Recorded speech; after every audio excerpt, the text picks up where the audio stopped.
Good morning, everybody. It is time to visit with our favorite party scoopers in studio with us right now. Jeff Link, Craig Robinson are here.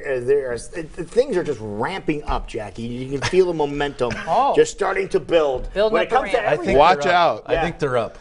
There's more ramping. We're flying. It's full speed ahead, isn't it? Yeah. Well, you're our favorites because we're able to talk politics on both sides of the fence. We do have a Democrat, we have a Republican, but we can still hash out things that are happening right now. So the latest that came out as far as our presidential candidates, Iowa caucus season, it looks like we're starting to get neck and neck, and Buttigieg is starting to say, the race I'm getting closer to the top. The race is sort of tightening up.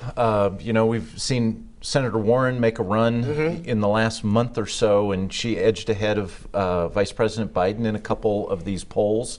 And now you're seeing Mayor Pete Buttigieg sort of joining that group at the top. And it's kind of an interesting time because we're here about a week or so before the Iowa Democrats gather in Des Moines for their fall gala.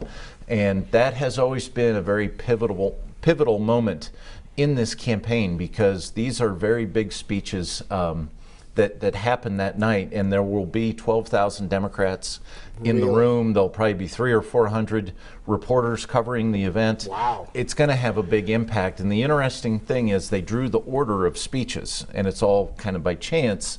And Mayor Pete's going to open the night. Oh, really? Yeah, and he's Too bad for everyone else. Well, it could be really something Because absolutely. I mean, I was going to say, where do you want to be on that bill? Do you want to be first or do you want to be last? Because a lot I of don't know times if you it want to matters leave for a him. But last in spot. 2007, this is an interesting question because in 2007, Hillary Clinton gave a really good speech that night. There were other speeches in 2007, but Barack Obama ended the evening and just stole the show. Right. But I think these are similar because I think you knew that Obama would deliver a heck of a speech at that event, right? And so everyone was going to stick around. He's a great person. If you're a political person like Jeff or I, and we get to pick where people are going to speak, where would you put Obama? Hey, we're going to put him at the end to make these people all there for the whole night. It's a great thing. Yep. But if he would have went first, he would have blew the top off the place at the beginning. I think Buttigieg has such an advantage over this entire field because he's such a great communicator. He is someone who sounds different, approaches topics a little bit different. He's done a really good job in this campaign of elevating kind of himself in terms of how he communicates on these debate stages and all that stuff.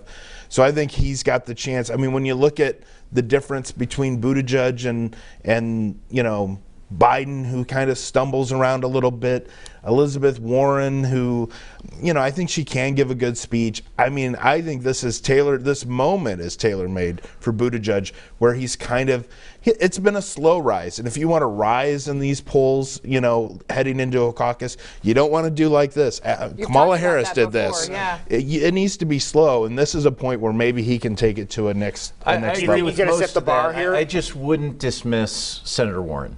Like, she has I agree. made a slow, steady rise over the course of this campaign.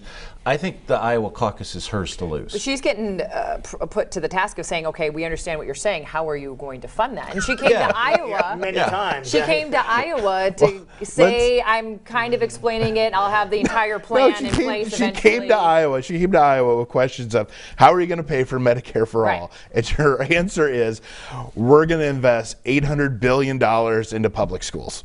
So another huge tab, basically on the back of the taxpayer to pay for it. I mean, it's just an accumulation of stuff. And so I think that, again, I think she's a front runner too in this Democrat field, especially in Iowa and maybe nationally, because the next state, New Hampshire, I would expect her to do well as well. Now, Craig, I'm going to ask you this, being a Republican, with throwing these huge numbers out and trying to get these big groups of people behind your efforts, throwing this much money in verbiage that I'm going to put this much money for education, you're going to get those people on your side, correct? Yeah, now, what does that do? except I think there's some reality to the situation. She wants to forgive student loan debt to the tab of $1.2 trillion. She wants to spend $800 billion on K-12 education. She wants Medicaid for all. I mean, it's just kind of crazy. I mean, there's not enough tax dollars here to pay for this, even with a giant tax increase. To be fair, what she said so far is she has this idea of a wealth tax, and that's to add 2 cents to every dollar for people who have assets over $50 million. So if you don't have $50 million, it doesn't affect you. Anything over $50 million. Now, what Craig's saying is right. That wealth tax is going to be eaten up by the student loan debt and the $800 billion into education and some of the other priorities that she's outlined. Doesn't really touch Medicare for all. And so what she said, Jackie pointed out, is that she's going to, in the coming weeks, explain how she's going to pay for Medicare for all. I'm not sure why she wants to go down that road. She hasn't explained it yet, and she's been on the ascend. And I think this might just get a little too far into the weeds, and why not just state your priorities and where you want to take the country? Donald Trump never explained how he was going to pay for anything. And, by the way, hasn't paid for anything and has put the country more and more into debt than ever before. So, like a lot of good politicians campaign with plans. I remember Chet Culver in his ads always had his plan, his book. And like as Republicans, we were frustrated. We're like, let's talk about this thing. And it's like, no, but he has a plan. Yeah. He had a plan. Now we don't know what the plan was, and apparently the plan wasn't too good, but he had a plan. And so I agree.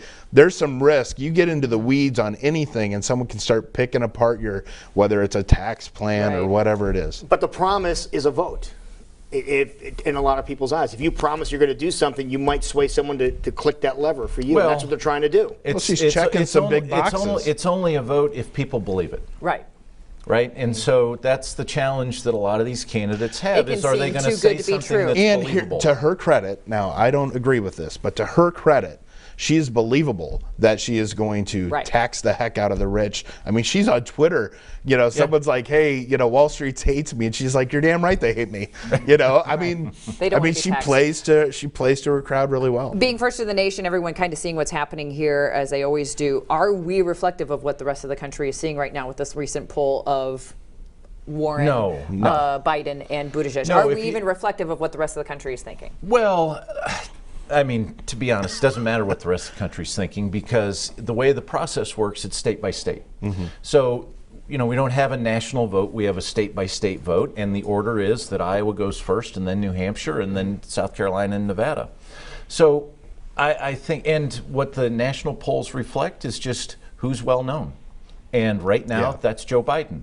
And to a lesser extent, it's Elizabeth Warren. They don't know, for instance, if you did a national poll on Steve Bullock, the governor of Montana, he would not even be a blip in a national poll, but because he's come to Iowa and he's started to move the needle. Tom Steyer has gone from nothing to 3% here.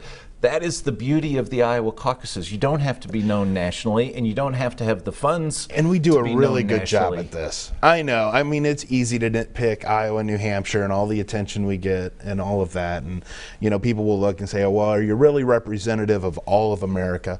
As Jeff pointed out, we're not supposed to be. That's not how it works. But I do think we've always done a good job of giving everyone a pretty fair shake. It doesn't matter if it's a Republican caucus or a Democrat caucus. Everyone gets an opportunity here, and you don't have to have the most money to make a move or to get noticed, and you don't need to have the most name ID.